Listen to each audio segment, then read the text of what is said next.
Mamá, no hay lugar para ti en esta mesa. Es una fiesta para mis amistades de la sociedad. Tu lugar no es aquí. Vuelve a casa. Las palabras de Marta, mi propia hija, perforaron mi alma como dagas de hielo. Era el cumpleaños de mi nieto Lucas, su 7º, y yo había llegado con el corazón lleno de una ilusión ingenua, llevando un pequeño regalo envuelto con esmero, un simple cobertor de crochet que tejí con mis propias manos y con cada punto un rezo silencioso por su felicidad. Pero en lugar de un abrazo, de una sonrisa de bienvenida, recibí esa frase, pronunciada con una frialdad que helaba la sangre, un desprecio tan calculado que me dejó sin aliento. Allí, en la entrada de aquel ostentoso salón, pude sentir las miradas curiosas, algunas compasivas, otras simplemente de juicio, quemando mi piel mientras el sonido de la música y las risas de la fiesta parecían burlarse de mi presencia. Marta, mi primogénita, se erguía ante mí con una sonrisa forzada en el rostro, pero sus ojos hablaban de una vergüenza que yo, su madre, representaba para ella en aquel círculo de sociedad que tanto se esforzaba por impresionar. Era como si mi simple presencia, mi humilde atuendo, mi existencia misma, mancharan la imagen pulcra y sofisticada que había construido. La voz de Marta, aunque susurrada, tenía la fuerza de un grito en mi pecho. Cada palabra reverberaba, eco de todas las veces anteriores en que fui hecha sentir como un estorbo, una inconveniencia, una carga. Crochet en mis manos, que antes me parecía un tesoro, ahora parecía pesado, ridículo, como un símbolo de mi inadecuación en aquel ambiente de lujo y superficialidad. Mis piernas, que me sostuvieron por casi 7 décadas de trabajo y sacrificio, temblaron. Sentí el calor subir a mi rostro, una mezcla de vergüenza y una ira silenciosa que rara vez permitía aflorar. Pero allí, bajo la mirada indiferente de mi hija, algo se rompió dentro de mí, una última fibra de esperanza que se deshizo en polvo. El aire parecía enrarecido, y la música vibrante de la fiesta, antes apenas un ruido distante, ahora sonaba como una canción de burla, celebrando la humillación de una madre por su propia cría.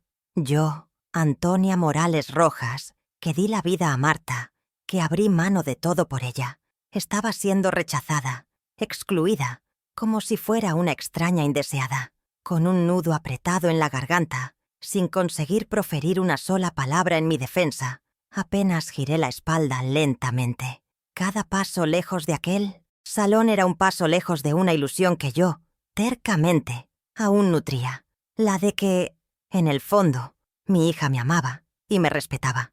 La puerta se cerró detrás de mí, sellando no solo el final de la fiesta, sino, de alguna manera, el final de una era.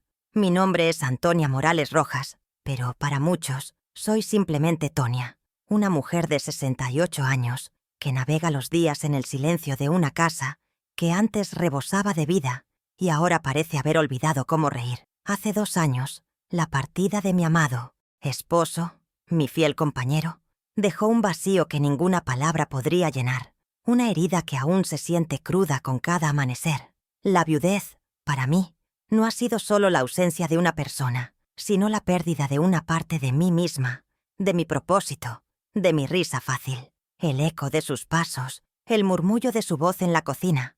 Todo se ha desvanecido, dejando un hueco inmenso que intento llenar con recuerdos, con la esperanza de que la paz, algún día, regrese a mi alma. Mi casa, antes el corazón palpitante de nuestra familia, donde los hijos corrían y los nietos dejaban sus juguetes esparcidos por el suelo. Ahora es un mausoleo de memorias. Cada rincón, cada objeto, parece susurrar historias de un pasado que se niega a morir, pero que contrasta cruelmente con el presente de soledad que me envuelve. Busco, en cada suspiro, en cada amanecer, un rastro de esa paz que alguna vez creí poseer. Una paz que, con el tiempo, se ha vuelto un espejismo, alejándose cada vez más a medida que las humillaciones se sumaban y el abandono se hacía más palpable. Anhelo un puerto seguro, un lugar donde mi corazón pueda descansar, y creí, con una fe ciega,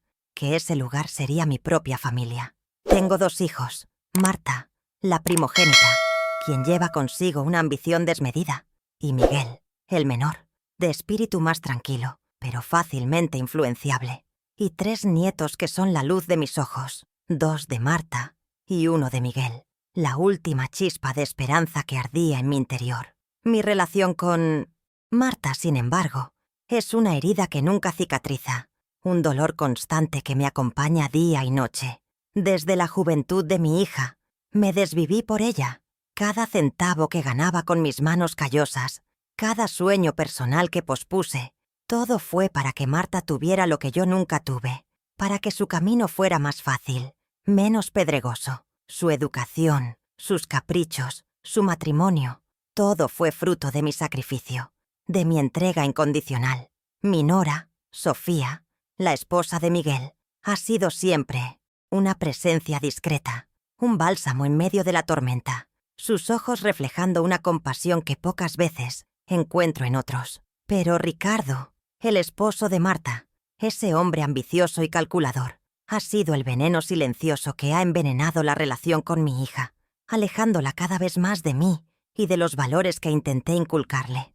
Me duele pensar cómo esa influencia, sutil al principio, se fue transformando en una barrera infranqueable, levantada ladrillo a ladrillo con el material de la vanidad y el desinterés. Ricardo no solo alejó a Marta de mí, sino que también la hizo olvidar de dónde venía, de los sacrificios que pavimentaron su camino hacia la sociedad a la que tanto anhelaba pertenecer.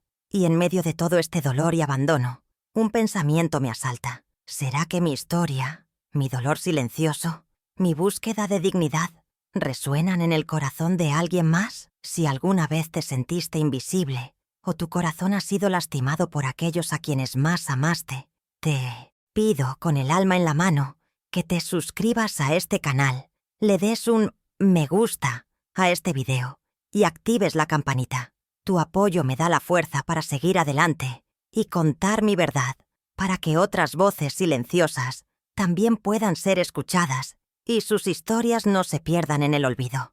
No pido mucho, solo un lugar donde mi voz no sea ignorada. Mi vida, desde el albor de mi juventud, fue un perpetuo acto de entrega, un sacrificio silencioso que se extendió por décadas sin queja alguna. Recuerdo con dolorosa claridad las mañanas gélidas, cuando el sol apenas asomaba y yo ya estaba de pie, con las manos entumecidas por el frío y el esfuerzo incansable, aprestándome a la tarea que me tocaba. Eran jornadas interminables, entre el zumbido constante de mi máquina de coser y el traqueteo de las escobas, en empleos humildes que apenas si bastaban para poner un plato de comida decente en la mesa y asegurar que mis hijos, Marta y Miguel, tuvieran lo básico.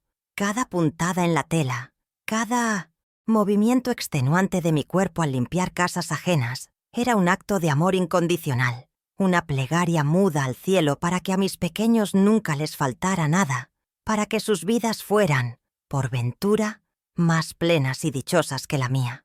Mis sueños, aquellos que alguna vez tejí con hilos de esperanza y juventud, quedaron olvidados en algún cajón empolvado del pasado, sepultados bajo las montañas de ropa por planchar y los pisos por fregar.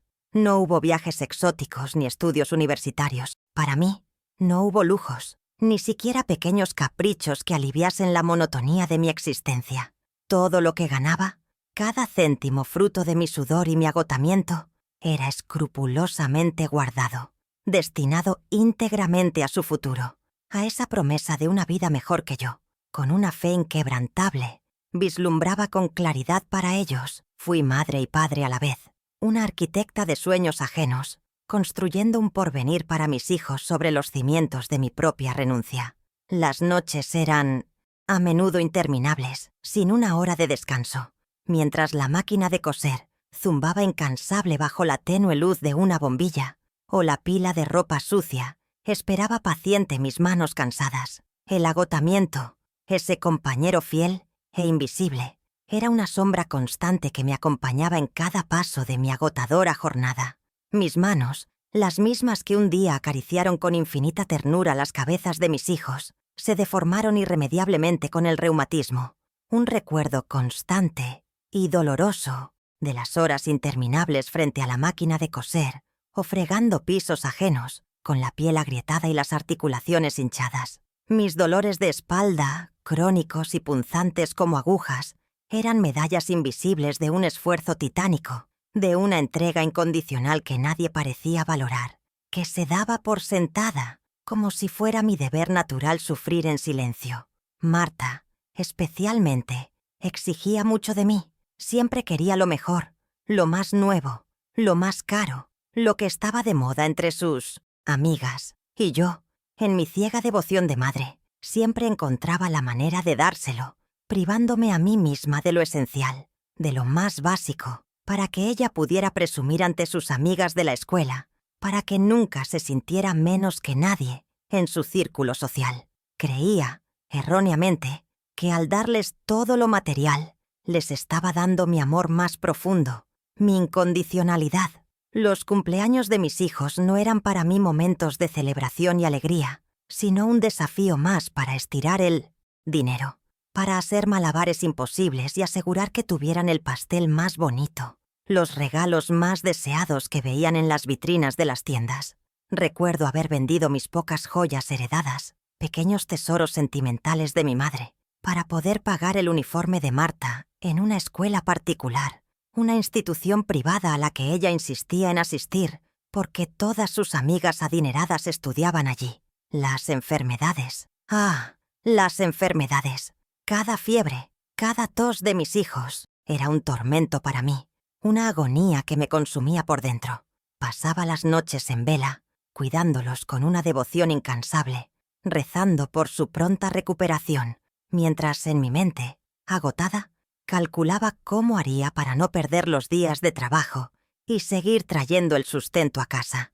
La vulnerabilidad de mis pequeños era mi mayor miedo, una preocupación constante que nublaba cada uno de mis pensamientos. Hubo una época en que, para complementar mis magros ingresos y hacer frente a los gastos crecientes, trabajaba en 2 casas al mismo tiempo, limpiando una por la mañana y otra por la tarde. El cansancio era tal que a veces me quedaba dormida en el autobús de regreso a casa, soñando con un descanso que nunca llegaba, con una cama cálida y una noche de sueño reparador. Pero el rostro de mis hijos, la imagen de sus sonrisas infantiles, era mi motor, la fuerza que me impulsaba a levantarme cada día y seguir adelante, a pesar de todo. Los recuerdos de Marta, aún adolescente, pidiéndome los zapatos de moda que yo sabía de antemano que no podía pagar, me atormentan hasta el día de hoy. Y yo, tonta de mí, siempre buscando la forma, haciendo horas extras agotadoras, vendiendo lo poco que tenía, para satisfacer sus caprichos y ver una única sonrisa en su rostro, una fugaz expresión de alegría que, en aquel entonces, justificaba todo mi esfuerzo y mi sacrificio. Criarlos sola, después de que mi esposo perdiera su empleo y cayera en una profunda y oscura depresión que lo apartó de la vida familiar, fue una batalla diaria, una lucha constante contra la adversidad. Él se entregó a la amargura y la inactividad, y yo me convertí en la única fuerza motriz de la casa, la columna vertebral que sostenía todo el peso sobre mis hombros, sin quejas, sin lamentos, solo con la certeza inquebrantable de que mis hijos dependían enteramente de mí. Cada gota de sudor, cada lágrima derramada en el silencio de la noche, cada renuncia personal a mis propios deseos y anhelos, formaron un legado invisible de amor incondicional y sacrificio desinteresado. Un legado que yo esperaba que mis hijos llevaran con orgullo, con gratitud, pero que, con el paso inexorable del tiempo, parecieron olvidar, transformándolo en una deuda que nunca les exigí, pero que ellos, con su desprecio y su ingratitud, me cobraron de la forma más cruel e inesperada. La humillación en el cumpleaños de Lucas no fue un hecho aislado, fue la dolorosa culminación de años de desprecios crecientes, de frases cortantes que se clavaban en mi alma como astillas, de gestos de desdén que me recordaban constantemente mi supuesta insignificancia. Cada vez que intentaba acercarme, parecía que Marta y Ricardo tejían una red más densa de indiferencia a mi alrededor, una barrera invisible que me impedía llegar a sus corazones, o al menos a la idea de familia que yo siempre había anhelado. Sentía cómo me desvalorizaban, primero en privado, con sutiles desprecios a mis opiniones o a mis intentos de participar en sus vidas, y luego, con creciente descaro, también en público, frente a sus amigos y conocidos. Recuerdo con una punzada en el pecho la Navidad del año pasado, cuando, después de haber preparado con esmero la cena para toda la familia, escuché a Marta decirle a Ricardo, en voz baja pero lo suficientemente alta para que yo escuchara: «¿Por qué no le dijiste a mamá que no se molestara? Podríamos haber pedido comida de un restaurante. Ella solo complica las cosas con sus recetas anticuadas». Aquellas palabras, dichas mientras yo servía el postre, me helaron la sangre, transformando la alegría de la reunión en una amarga píldora de desprecio, una bofetada a mi esfuerzo y mi amor. No era solo Marta. Ricardo, mi yerno, siempre fue un catalizador de esta distancia. Sus comentarios sarcásticos sobre mi estilo de vida simple o mi poca visión para los negocios eran como pequeñas gotas de veneno que se iban acumulando. Él nunca perdía la oportunidad de recalcar la diferencia entre su mundo de lujos y mi humilde existencia. Y Marta, en lugar de defenderme, se reía nerviosamente, como si estuviera de acuerdo con cada palabra hiriente, buscando la aprobación de su esposo, no el consuelo de su madre. La soledad se había convertido en mi compañera más fiel. Las llamadas telefónicas se hicieron cada vez más esporádicas y cuando ocurrían, eran breves, superficiales, centradas en sus necesidades, nunca en las mías. Si yo osaba preguntar por su día, por sus problemas, la respuesta era siempre un monosílabo o un cambio brusco de tema. Era evidente que mi presencia en sus vidas se había convertido en una carga, una obligación de la cual deseaban deshacerse lo más pronto posible, sin ninguna clase de empatía. Sentía cómo me apartaban de las decisiones importantes, de los momentos familiares, incluso de aquellos que involucraban a mis nietos. Las fotos de reuniones familiares que veía en las redes sociales de Marta, en las que yo no estaba presente, eran un puñal más en mi corazón. Siempre la misma excusa: «Mamá, estabas ocupada» o «no queríamos molestarte».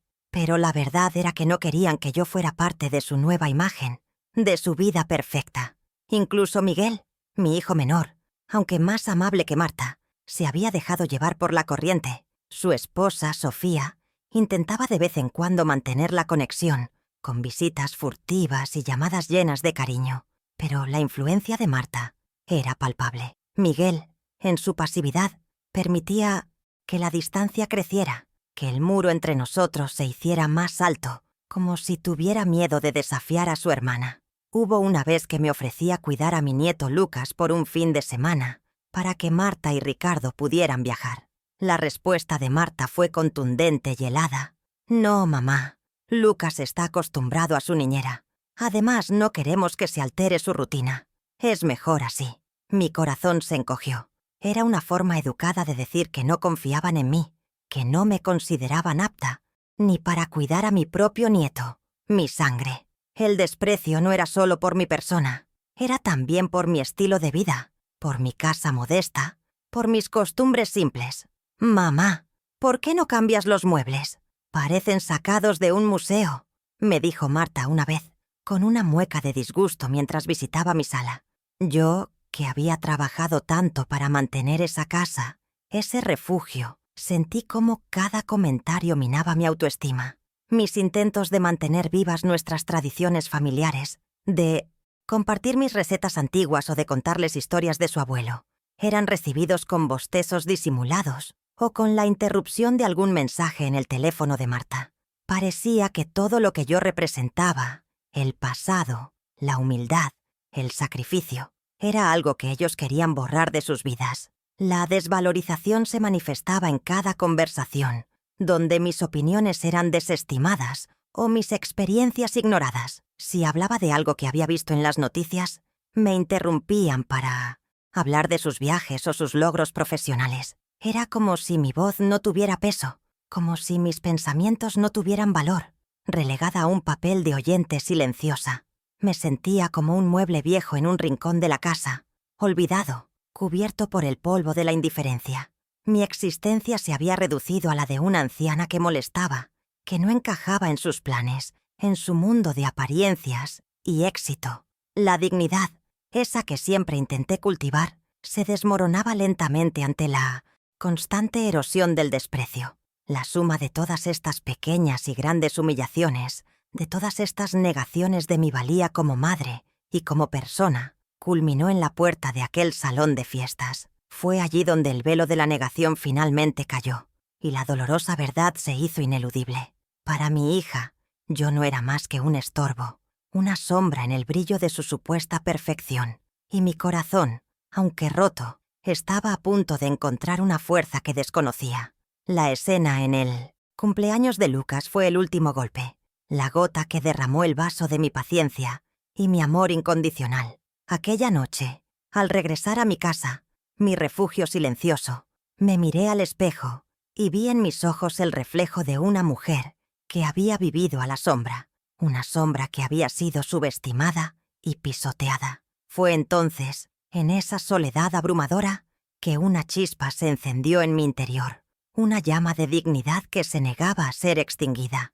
La decisión de no implorar más amor, de dejar de rogar por un lugar en sus vidas, se formó con una claridad dolorosa pero liberadora. Sentada en mi vieja mecedora, con el cobertor de crochet aún apretado entre mis manos, me di cuenta de que mi vida no podía seguir siendo un monólogo de súplicas y sacrificios no correspondidos. Había entregado mi alma entera a mis hijos, y ellos me habían devuelto indiferencia y desprecio. Bastaba.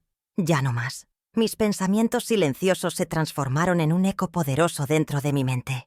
Mi dignidad no está a la venta. No más. Ellos verán que una madre no es un adorno, sino la raíz de todo. Este fue mi punto de ruptura, el instante exacto en que mi corazón, cansado de tanto sufrir, decidió que era hora de cambiar el rumbo. En ese momento de profunda introspección, recordé las palabras de mi difunto esposo, Antonio. Él, un hombre de pocas palabras pero de una visión asombrosa, siempre me decía: Tonia, en la vida, uno debe guardar un as bajo la manga. Nunca sabes cuándo lo necesitarás. En 1900. Aquel entonces, no entendía completamente el alcance de sus palabras, pero ahora, en mi dolor y mi desilusión, cobraban un nuevo y potente significado. Él siempre fue reservado, un trabajador incansable, y yo creía conocer cada faceta de su vida. Pero, al parecer, me equivoqué profundamente. Un recuerdo me asaltó. Las veces que Antonio insistía en que firmara ciertos documentos sin explicaciones detalladas, solo con su mirada tranquilizadora. Confía en mí, mi amor. Esto es por tu futuro, por nuestra vejez, me decía. Yo, ingenua y confiada, firmaba sin cuestionar, creyendo ciegamente en sus palabras. Ahora, esa confianza, esa fe ciega, podría ser mi salvación. Mi carta de triunfo en un juego que yo no sabía que estaba jugando. Me levanté de la mecedora con una energía renovada, una fuerza que no sentía desde hacía años. Me dirigí al viejo baúl de cedro que Antonio guardaba bajo la cama, ese que siempre decía que contenía papeles sin importancia. Con manos temblorosas, abrí la tapa, y allí, bajo capas de viejas sábanas y algunas fotografías amarillentas, encontré una caja de metal cerrada con un pequeño candado. Era la llave. Dentro de la caja, no solo había la llave del cofre de seguridad que mi esposo tenía en el banco, sino un sobre amarillento dirigido a mí. Su letra, tan familiar y extrañada, se destacaba en el papel. Para mi amada Tonia, cuando sientas que tu dignidad ha sido pisoteada. Mis ojos se llenaron de lágrimas, pero no de tristeza, sino de una extraña mezcla de asombro y esperanza. El sobre contenía un testamento, no el que yo conocía, sino uno mucho más detallado y específico, redactado con una precisión legal asombrosa. En él, Antonio me revelaba una parte de su vida que había mantenido oculta, incluso para mí, un plan maestro que él había orquestado silenciosamente durante años, anticipando quizás esta misma situación.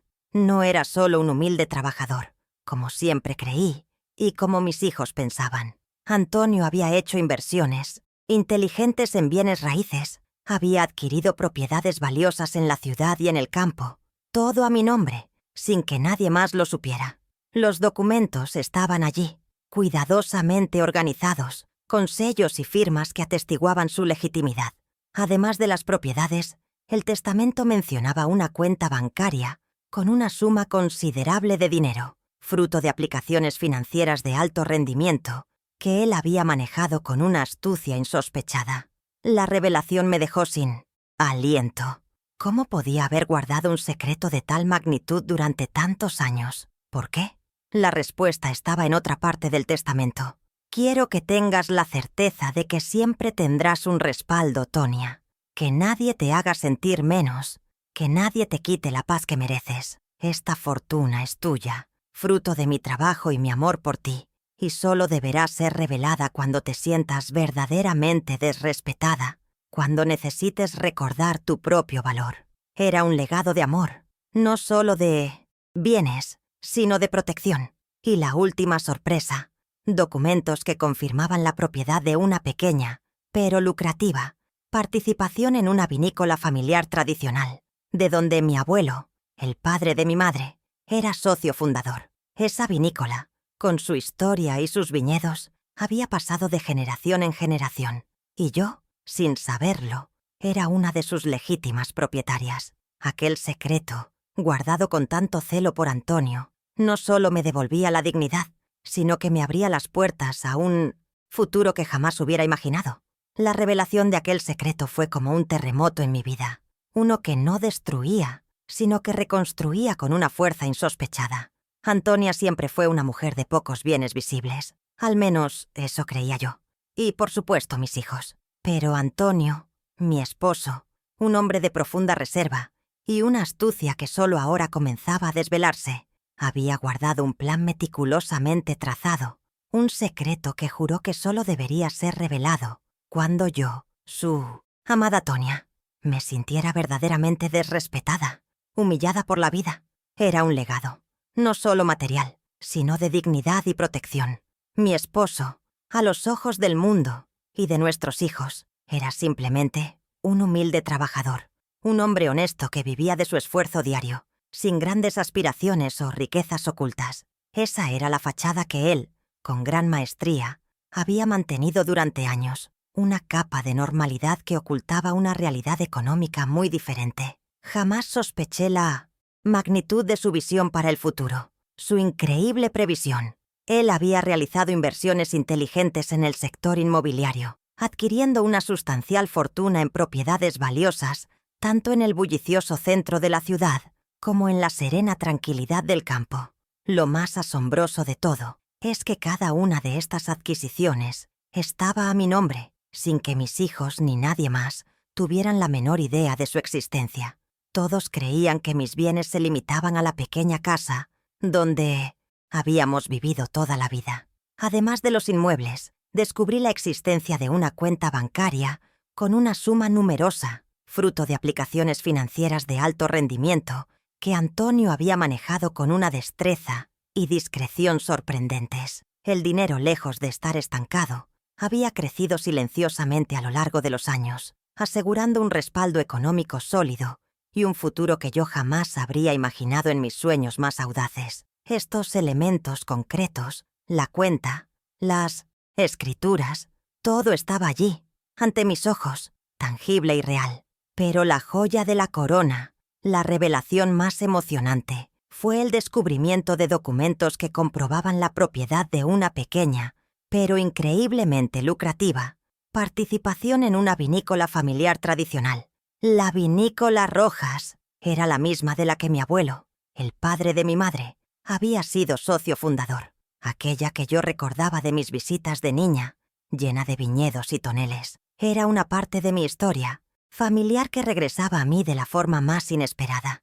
Antonio había guardado todos estos documentos en un cofre seguro, ubicado en la parte más recóndita de un banco, con instrucciones claras y precisas, todo respaldado por un testamento meticulosamente redactado. Este documento, diferente de cualquier otro que yo conociera, detallaba cada bien, cada inversión, cada deseo de mi esposo, y solo yo tenía acceso a él. Era una justificación realista, una razón conmovedora de por qué todo había permanecido en secreto. Él quería protegerme, asegurarme una vejez digna, sin depender de nadie. El testamento no era solo una lista de bienes, era una carta de amor post-mortem, un testimonio de su previsión y su inmenso cariño. Me explicaba que había querido evitar que la ambición de otros pudiera afectar mi tranquilidad, que sus inversiones, mi seguridad, fueran de conocimiento exclusivo, una fortaleza para cuando más la necesitara. Y ese momento había llegado. En mis manos tenía los papeles de la herencia, los testamentos, las escrituras de varias propiedades en la ciudad y en el campo, una cuenta bancaria con un capital que superaba mis más locas expectativas y, lo más preciado, la confirmación de mi parte en la sociedad de la vinícola Rojas, el negocio familiar de mi abuelo. Era un poder oculto, una base completa que ahora me serviría para la creación de un nuevo destino. La justificación de tanto secreto radicaba en su profundo conocimiento de la naturaleza humana, especialmente de la ambición. Él sabía que el dinero podía corromper y quiso protegerme de cualquier intento de manipulación o aprovechamiento por parte de quienes solo buscaran un beneficio económico. Su amor fue un escudo, su astucia, mi salvación. Mi esposo, un hombre de un carácter previsor y silencioso, había tejido una red de seguridad para mí, una tela de araña invisible que ahora se revelaba en toda su complejidad y fortaleza.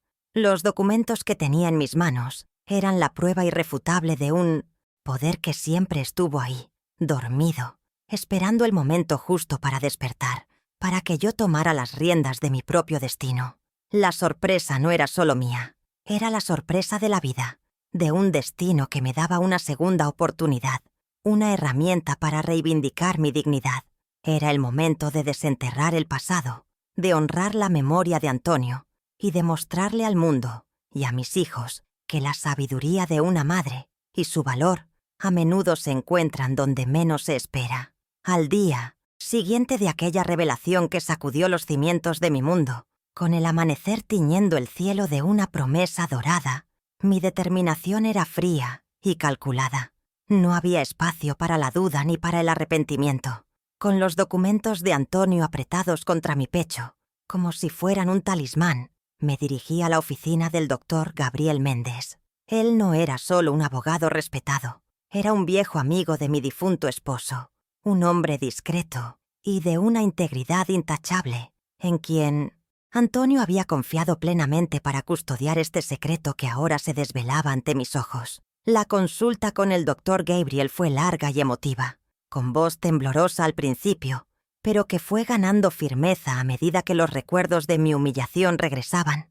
Le entregué los documentos del cofre y el testamento, explicando la dolorosa situación que había precipitado aquel encuentro. Sus ojos, llenos de empatía, escucharon cada palabra sin interrupciones, asintiendo con gravedad, mientras asimilaba la magnitud de lo que le revelaba, la injusticia sufrida por una madre. El doctor Gabriel, con su experiencia y su sabiduría, se convirtió en mi aliado más preciado. Juntos, y en absoluto secreto, comenzamos a trazar un plan estratégico, una serie de acciones legales y financieras destinadas a recuperar lo que era mío por derecho y a restablecer mi dignidad.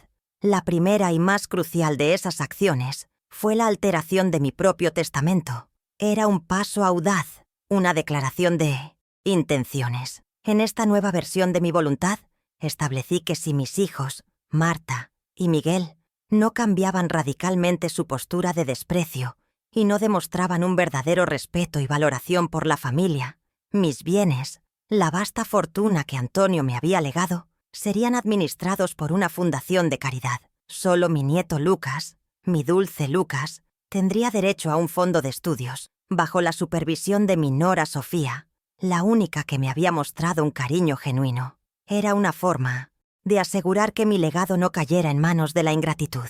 En las semanas siguientes, me embarqué en una serie de acciones en secreto, moviéndome con una discreción que nunca creí poseer. Bajo la guía experta del doctor Gabriel, recuperé el control legal de todas las propiedades y las inversiones. Cada firma, cada documento que pasaba por mis manos, era un acto de empoderamiento silencioso. Recorrí las escrituras, revisé los contratos de la vinícola y me adueñé legalmente de lo que por derecho me pertenecía. Las decisiones que tomaba no eran impulsadas por la venganza, sino por una profunda necesidad de justicia y dignidad. No quería destruir a mis hijos, sino que ellos comprendieran el valor de una madre, el peso de sus sacrificios. Mis acciones mostraban una inteligencia emocional y una determinación que Marta y Miguel, sumidos en su superficialidad, jamás podrían haber imaginado que yo poseía. Era una transformación silenciosa, pero poderosa. Hubo un momento particularmente emotivo cuando decidí visitar la antigua casa de la hacienda que, según los documentos, era mía. Era un lugar que recordaba de mi infancia, donde pasé veranos inolvidables con mi abuelo en la vinícola. Entrar en aquellas habitaciones llenas de polvo y silencio fue como un reencuentro con mi propio pasado, con la Antonia que yo había sido antes de que el peso de la vida me encorvara. Entre los trastos viejos y el mobiliario cubierto, encontré una foto antigua, mi padre y mi abuelo, sonrientes, trabajando en los viñedos de la vinícola. Esa imagen, un símbolo de mi linaje y de la historia de mi familia, me inspiró a sumergirme aún más en el mundo de la viticultura, a entender la magnitud de mi herencia, no solo financiera, sino también cultural y emocional. Aquel lugar, cargado de memorias, se convertiría en mi nuevo hogar, mi fortaleza, mi refugio. Cada paso, cada gestión, se hacía con el sigilo de una sombra, mientras mis hijos seguían con sus vidas, ajenos a la transformación que se gestaba. Creían que yo era la misma mujer frágil y sumisa de siempre, incapaz de reaccionar. Pero la verdad era que estaba tejiendo mi propia tela, una red de poder y autonomía que, en el momento oportuno, se revelaría para redefinir todas las relaciones. La preparación fue exhaustiva, no solo en lo legal, sino también en lo emocional. El doctor Gabriel me ayudó a entender la complejidad de los bienes, a planificar cada movimiento, mientras yo fortalecía mi espíritu. Me convencía a mí misma de que merecía esta segunda oportunidad. Aquella mujer que había sido humillada en la puerta de una fiesta se estaba levantando, silenciosa pero imparable, para reclamar su lugar en el mundo, mientras el mundo de mis hijos seguía su curso habitual, ajenos a la marea que se gestaba bajo la superficie. Yo comencé a vivir una doble vida, una existencia dividida entre la Antonia que ellos conocían y la Antonia que estaba renaciendo en silencio.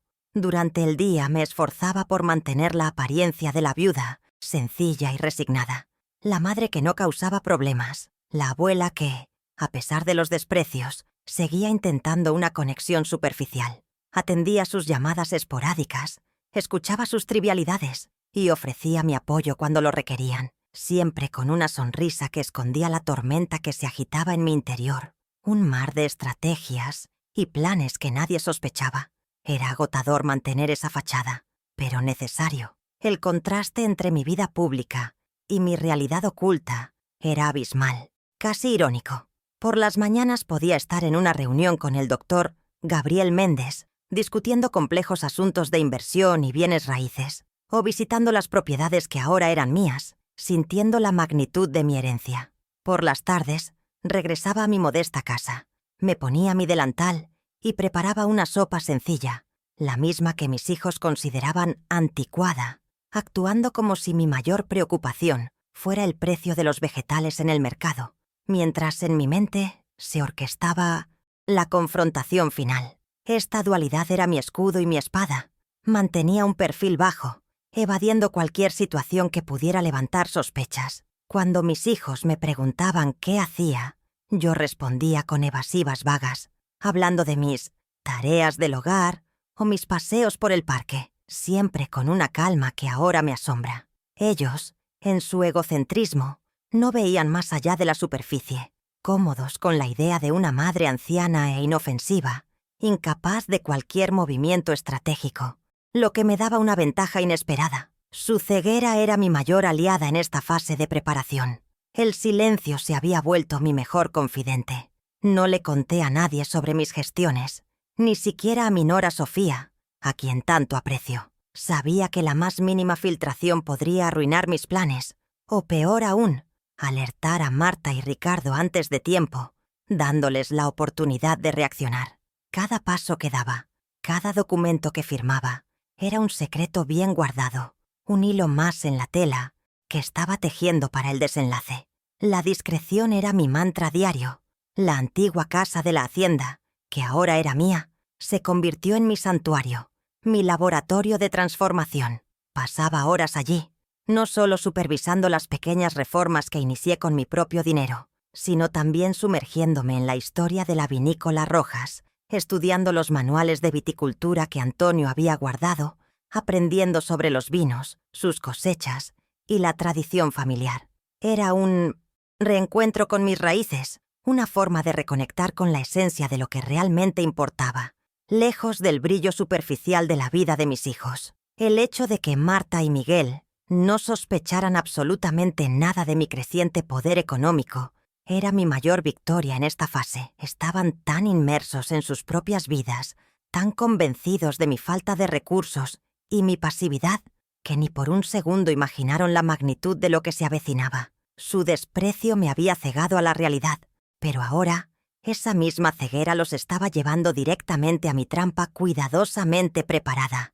Era el momento perfecto para la sorpresa.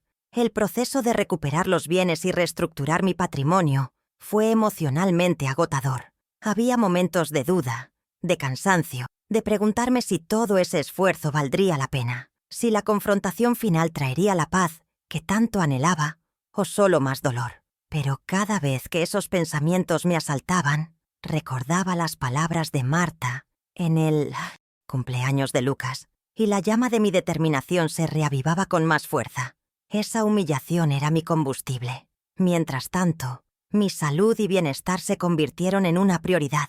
Empecé a cuidar más de mí misma, a caminar por los viñedos de la hacienda, a comer mejor, a dormir las horas necesarias. La ansiedad que antes me consumía se transformó en una energía palpable, una claridad mental que me permitía planificar con precisión cada movimiento. Era como si el renacimiento de mi patrimonio se reflejara en el renacimiento de mi propio cuerpo y espíritu. Una sinergia perfecta. El doctor Gabriel, con su calma y su profesionalismo, fue el único testigo de esta metamorfosis. Sus consejos no eran solo legales, eran también una guía moral, un apoyo inquebrantable que me ayudó a navegar por las complejidades emocionales de esta situación. Él me recordaba constantemente que mis acciones no eran por venganza, sino por justicia, por reivindicar mi lugar en el mundo, un lugar que mis hijos me habían negado. Su presencia era un ancla en la tormenta.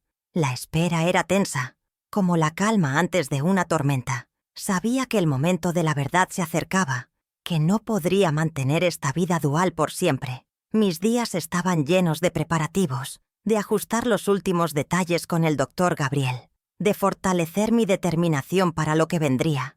Era como un ajedrecista que mueve sus piezas con precisión, anticipando cada jugada de su oponente, preparándose para el jaque mate final, el momento en que todas las piezas se revelarían. Y si alguna vez te sentiste atrapado en una situación donde tu valor fue subestimado, donde luchaste en silencio para recuperar tu dignidad, y te preguntas cómo una mujer de mi edad pudo encontrar la fuerza para cambiar su destino, te invito a compartir tu experiencia en los comentarios. Al hacerlo, no solo me ayudas a mí a sentirme menos sola, sino que también inspiras a otros que puedan estar pasando por lo mismo. Juntos podemos demostrar que la edad es solo un número y que la verdadera fortaleza reside en el espíritu inquebrantable. Tu apoyo es vital para que historias como la mía no sean solo un eco en el viento, sino un grito de superación que resuene en el corazón de muchos. El momento que tanto había preparado llegó, no con una explosión, sino con la sutil ironía del destino. Marta y Miguel, ajenos a la marea que se gestaba, se presentaron en mi modesta casa con la misma vieja excusa de siempre, la búsqueda de ayuda financiera. Con una desfachatez que aún me asombra, intentaron persuadirme, una vez más, de vender la única propiedad visible que creían que yo poseía, la casa donde habíamos vivido toda la vida, alegando que ya no era adecuada para mis necesidades y que me iría mucho mejor en un apartamento más pequeño. Estaban tan convencidos de mi vulnerabilidad y mi falta de recursos que su ambición los cegaba a cualquier indicio de mi creciente fortaleza, cayendo directamente en la trampa que yo, con la ayuda del doctor Gabriel, había tendido con tanta paciencia. Con una calma que no era mía, sino producto de la determinación, los invité a una reunión con el doctor Gabriel Méndez. Les dije que había algunos asuntos legales que necesitábamos discutir con respecto a la casa, sin dar más detalles. Sus rostros reflejaron una mezcla de curiosidad y fastidio, probablemente pensando que se trataba de algún trámite burocrático insignificante o de un intento desesperado de mi parte por evitar la venta. No imaginaban que estaban a punto de presenciar no solo el derrumbe de sus expectativas, sino también el surgimiento de una nueva Antonia, una que ellos nunca creyeron posible. La escena en la oficina del abogado era sobria, casi clínica, un contraste brutal con el torbellino de emociones que se desataría. El doctor Gabriel, con su voz serena y profesional, comenzó la exposición. No hubo preámbulos, solo la verdad desnuda. Desplegó ante ellos los documentos, las escrituras de las propiedades, en la ciudad y en el campo, los extractos de la cuenta bancaria, con cifras astronómicas que les hicieron abrir los ojos como platos. Y finalmente, la participación en la vinícola familiar, el negocio del abuelo materno.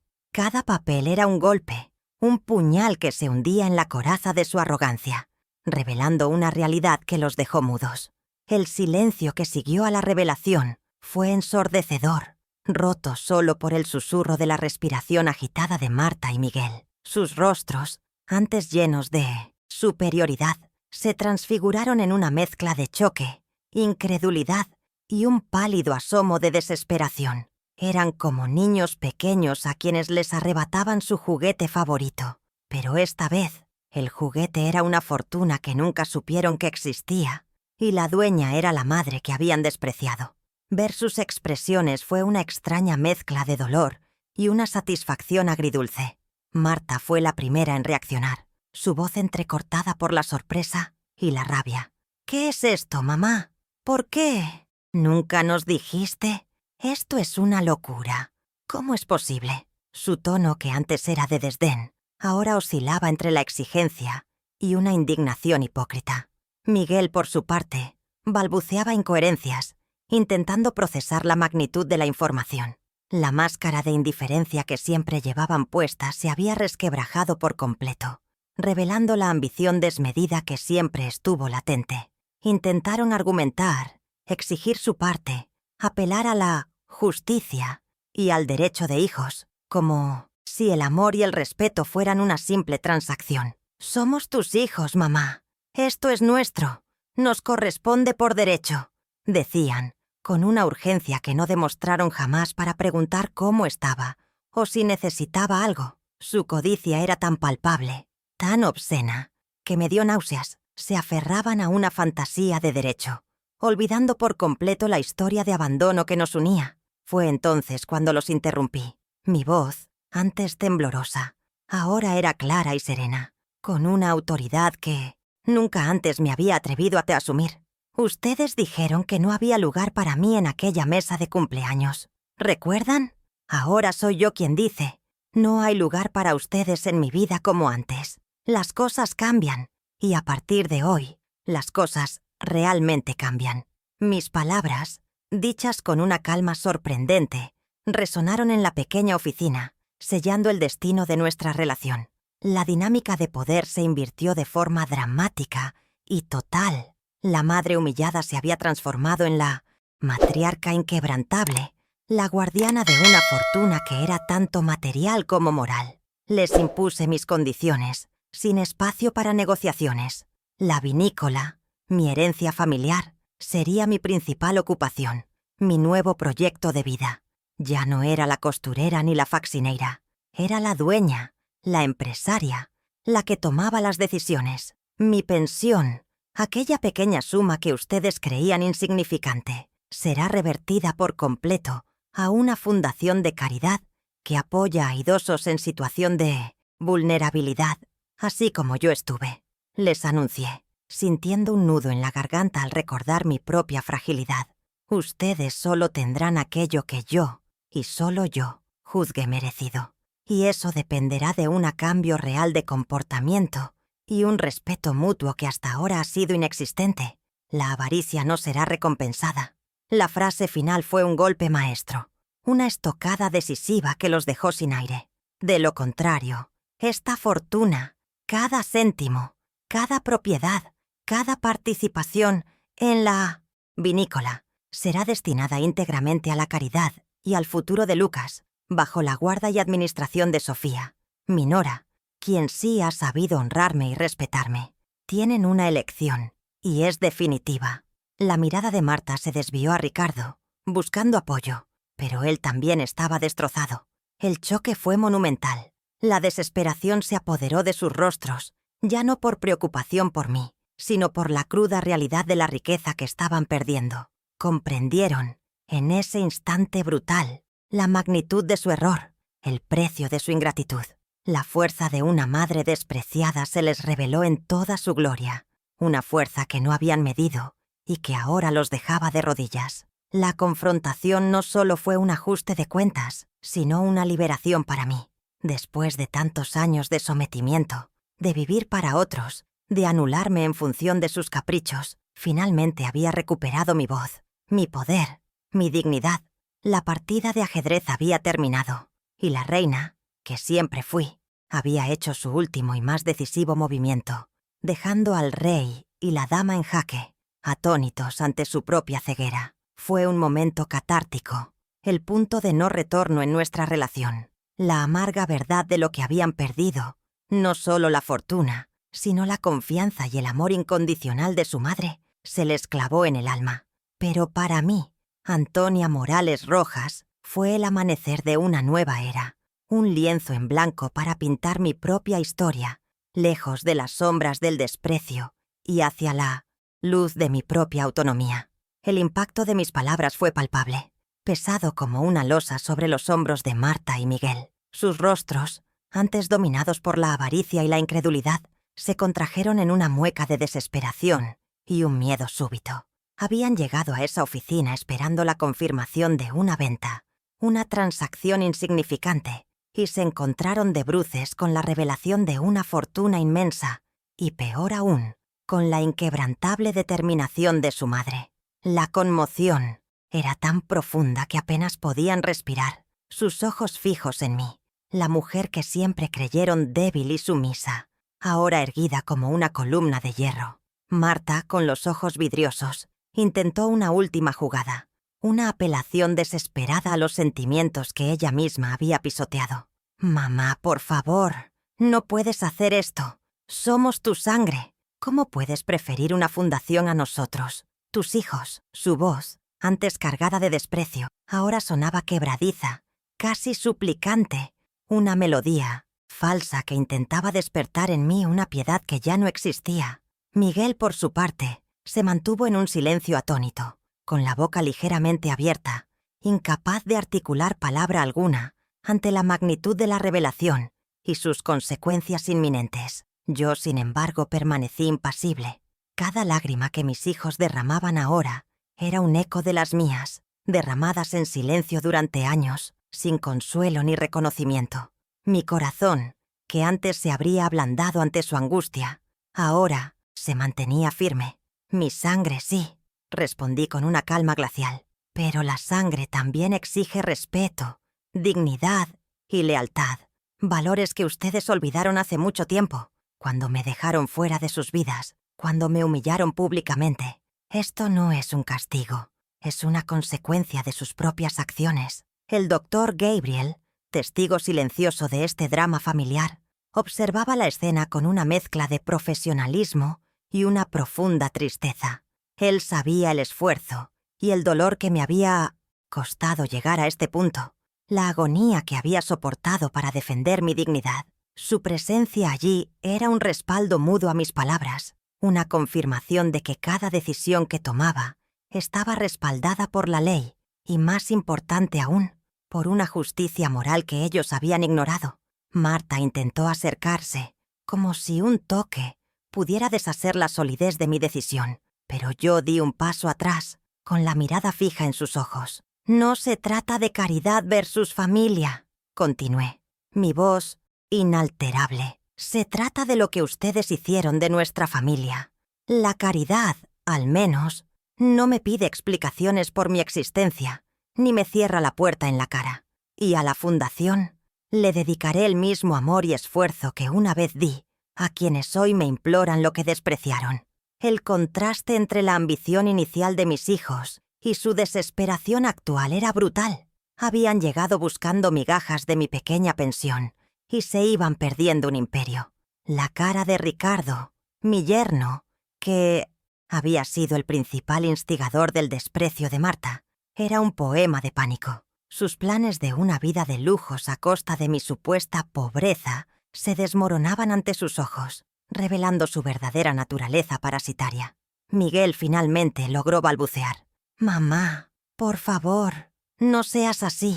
Podemos cambiar, te lo juro». La desesperación en su voz era genuina, pero llegaba demasiado tarde. La oportunidad de cambiar había estado allí durante años, en cada invitación rechazada, en cada silencio, en cada acto de desprecio que yo había soportado con la esperanza de que, algún día, su corazón recordaría el amor de una madre. La consecuencia inmediata de mi postura fue la completa inversión de roles. Ya no eran ellos quienes dictaban las condiciones, ahora era yo. La matriarca humillada se había levantado, no para vengarse, sino para redefinir el poder dentro de la familia. Mi voz, antes apenas un susurro, ahora resonaba con la autoridad de quien ha sufrido y ha encontrado su propia fuerza, una fuerza inquebrantable. La batalla no era solo por la fortuna, sino por el principio. Les di una última oportunidad, una puerta entreabierta a la reconciliación. Pero bajo mis términos, si desean una relación conmigo, esta será basada en el respeto, no en la conveniencia. La vida me ha enseñado que la verdadera riqueza no reside en las posesiones, sino en la dignidad y el amor. Demuestren que han aprendido esta lección y quizás, solo quizás, haya un camino. La pelota estaba en su tejado.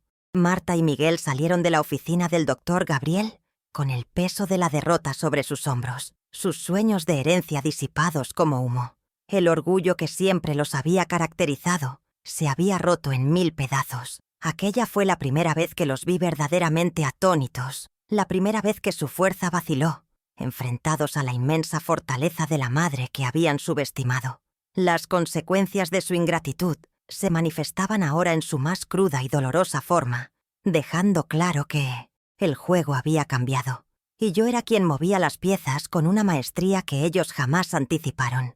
La vida de Antonia Morales Rojas, antes marcada por la melancolía y la humillación silenciosa, comenzó a reconstruirse sobre cimientos de dignidad y una vitalidad renovada.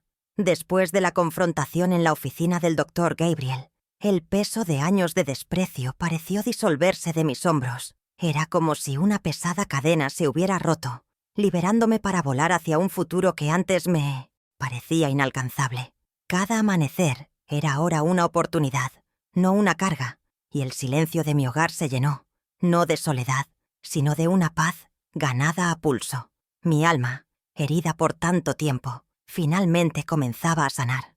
Me mudé a la majestuosa hacienda de mi difunto esposo, aquella que siempre había sido mía sin que yo lo supiera, ni que mis hijos lo sospecharan. La casa, rodeada de vastos viñedos, se convirtió en mi nuevo refugio, un santuario donde la naturaleza y la historia se entrelazaban. Allí, entre las vides que mi abuelo y mi padre habían cultivado, encontré una conexión profunda con mis raíces, un sentido de pertenencia que Marta y Miguel, en su afán por la superficialidad, nunca podrían comprender.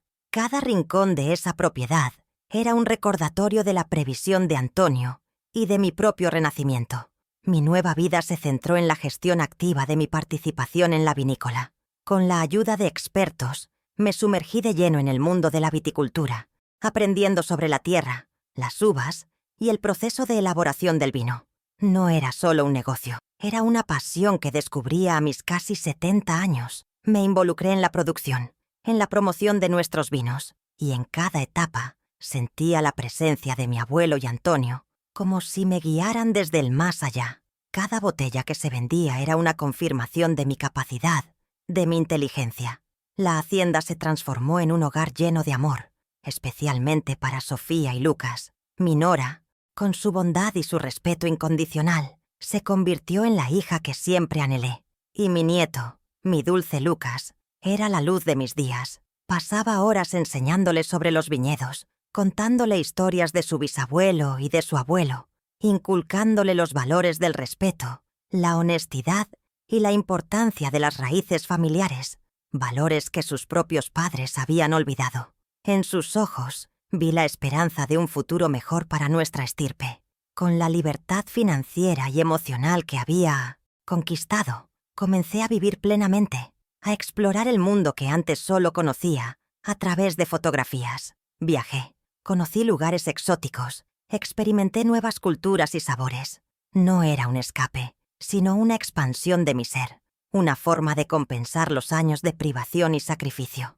Invertí en mí misma, en mi bienestar, en mi crecimiento personal, descubriendo una Antonia que siempre estuvo ahí, pero que había permanecido oculta bajo el peso de las responsabilidades. Marta y Miguel, por su parte, fueron forzados a enfrentar las duras consecuencias de sus acciones. Intentaron, en varias ocasiones, una reaproximación, motivados no por un arrepentimiento genuino, sino por la esperanza de recuperar algo de la fortuna perdida. Mis condiciones eran claras e inquebrantables: el respeto genuino, la valoración de la familia y el reconocimiento de mis sacrificios eran la única moneda de cambio. No aceptaría migajas de afecto interesadas. Establecí límites firmes, y aunque mi corazón aún dolía por la pérdida de la relación que una vez tuve con mis hijos, sabía que era necesario para mi paz. Les recordé que el amor no se compra con dinero, ni se exige por derecho, sino que se construye con respeto y reciprocidad. La puerta para ellos no estaba completamente cerrada, pero para entrar tendrían que demostrar una verdadera transformación, no solo palabras vacías. La lección más importante que aprendí fue que el amor propio no es egoísmo, sino una necesidad vital. Durante años, me había anulado por completo en función de mis hijos, creyendo que mi valía residía en mi capacidad de sacrificio. Pero ahora entendía que merecía ser amada, respetada y valorada por quien era, y no solo por lo que podía dar. Mi dignidad no dependía de la aprobación de nadie, sino de mi propia convicción. Reconstruir mi vida fue un proceso de autodescubrimiento. Me di cuenta de que tenía una fuerza interior que jamás había explorado, una resiliencia forjada en el fuego de la adversidad. Las cicatrices de mi pasado permanecían, pero ya no me definían. Eran el testimonio de una mujer que había caído, pero que se había levantado con más fuerza, más sabia y más plena que nunca. La reflexión final sobre la dignidad, el amor propio y la justicia emocional se convirtió en mi credo. Entendí que la vida, a veces, nos quita para darnos algo mejor, que la pérdida puede ser el inicio de una inmensa ganancia. La verdadera riqueza no estaba en la fortuna que poseía, sino en la paz de mi espíritu, en la libertad de ser yo misma y en la capacidad de forjar mi propio camino, lejos de las cadenas del pasado. Mi historia es un testimonio de que nunca es tarde para reivindicarse, para recuperar lo que se perdió, para levantarse de las cenizas con más fuerza que antes. No permitas que nadie te haga sentir menos de lo que eres, que tu valor sea definido por la opinión ajena. La vida siempre nos da una segunda oportunidad, pero es nuestra responsabilidad tomarla y transformarla en una obra maestra de superación. Y si mi relato, mi dolor, mi resurgir han tocado tu corazón y te han hecho reflexionar sobre tu propia valía o sobre las relaciones que te rodean, te ruego, con la humildad de quien ha caminado por senderos difíciles, que no te quedes solo con estas palabras. Comparte esta historia con alguien que necesite escucharla, alguien que se sienta invisible o desvalorizado. Suscríbete al canal, activa la campanita y deja un me gusta en este video. Tu apoyo no solo me ayuda a mí a seguir adelante, sino que también es un faro de esperanza para que otras voces silenciadas puedan encontrar el valor de contar sus propias verdades y juntas transformar el dolor en poder. Recuerda, tu historia importa y nunca estás solo en este camino de la vida. Mi historia, la de Antonia Morales Rojas, es el testimonio vivo de que la vida, en su infinita sabiduría, a veces nos quita lo que creemos poseer para entregarnos algo infinitamente más valioso. La pérdida de una relación idílica con mis hijos, la dolorosa desilusión de ver cómo mi amor era despreciado, fue el catalizador que me empujó a encontrar una fuerza interior que jamás imaginé poseer. Comprendí que la verdadera riqueza no reside en las posesiones materiales, ni en la aprobación ajena, sino en la inquebrantable paz de mi espíritu, en la libertad de ser yo misma y en la valentía de forjar mi propio camino, lejos de las cadenas invisibles del pasado. Cada cicatriz que llevo, cada lágrima derramada en el Paumenzuelo, silencio de la noche, no son señales de debilidad, sino medallas de honor. El mapa de una mujer que ha caído y se ha levantado con más fuerza, más sabia y más plena que nunca. Mi existencia es ahora un faro de resiliencia, una prueba de que la dignidad no se negocia, no se mendiga, sino que se conquista. Aprendí que el amor propio no es egoísmo, sino el cimiento sobre el cual se construye una vida auténtica y feliz. Es la base para poder amar a los demás de manera sana, sin anulaciones ni dependencias.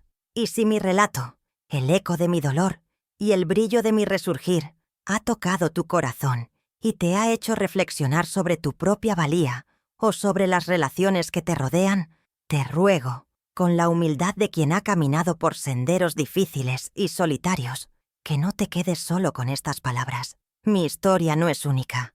Hay tantas voces silenciadas, tantas almas que claman por ser escuchadas, por encontrar la fuerza para cambiar su realidad.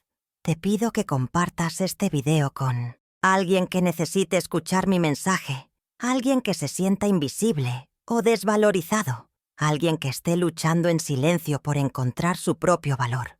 Porque al hacerlo, no solo extiendes una mano amiga, sino que también contribuyes a que más personas descubran que la edad es solo un número y que la verdadera fortaleza reside en el espíritu inquebrantable de cada ser humano. Juntos podemos crear una ola de empoderamiento que transforme vidas. Si en algún momento, mientras escuchabas mi voz, sentiste que mis palabras resonaban con algo profundo en tu propio corazón, si una parte de ti se reconoció en mi dolor, en mi lucha o en mi victoria, entonces te invito, desde lo más profundo de mi alma, a acompañarme en este canal. Tu apoyo, tu suscripción, tu me gusta, no son solo un clic, son un abrazo, un reconocimiento de que estas historias reales, que a menudo son ignoradas, merecen ser contadas y escuchadas, para que el sufrimiento no sea en vano y la superación inspire a muchos. Recuerda siempre esto, una verdad que la vida me grabó a fuego. En el tablero de la vida, la pieza más humilde puede ser la reina, y la mayor venganza es la propia felicidad.